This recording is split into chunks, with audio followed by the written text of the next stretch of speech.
ಪ್ರಿಯ ವೀಕ್ಷಕರೇ, ನೀವಿನ್ನು ನಮ್ಮ ಚಾನಲ್ ಅನ್ನು ಸಬ್ಸ್ಕ್ರೈಬ್ ಮಾಡಿಕೊಂಡಿಲ್ಲ ಎಂದಾದಲ್ಲಿ ಕೂಡಲೇ ಸಬ್ಸ್ಕ್ರೈಬ್ ಮಾಡಿಕೊಳ್ಳಿ, ಲೈಕ್ ಮಾಡಿ, ಶೇರ್ ಮಾಡಿ ಹಾಗೂ ಪಕ್ಕದಲ್ಲಿರುವ ಬೆಲ್ ಐಕಾನ್ ಅನ್ನು ಕ್ಲಿಕ್ ಮಾಡಿ. ಮಕ್ಕಳೊಂದಿಗೆ ಮಕ್ಕಳಾದ ಶಿಕ್ಷಕಿ ವರ್ಗಾವಣೆ, ಶಿಕ್ಷಕಿಯ ಕಣ್ಣೀರು.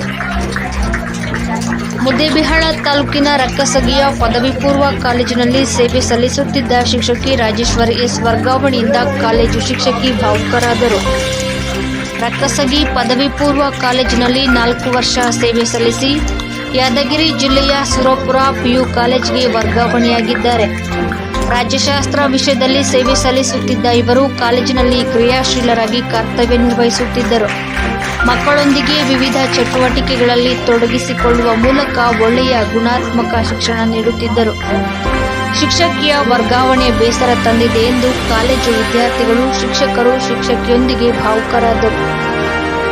ವರದಿ ಪರಶುರಾಮ್ ಚಲವಾದಿ, SGR 5 ನ್ಯೂಸ್ ಕನ್ನಡ.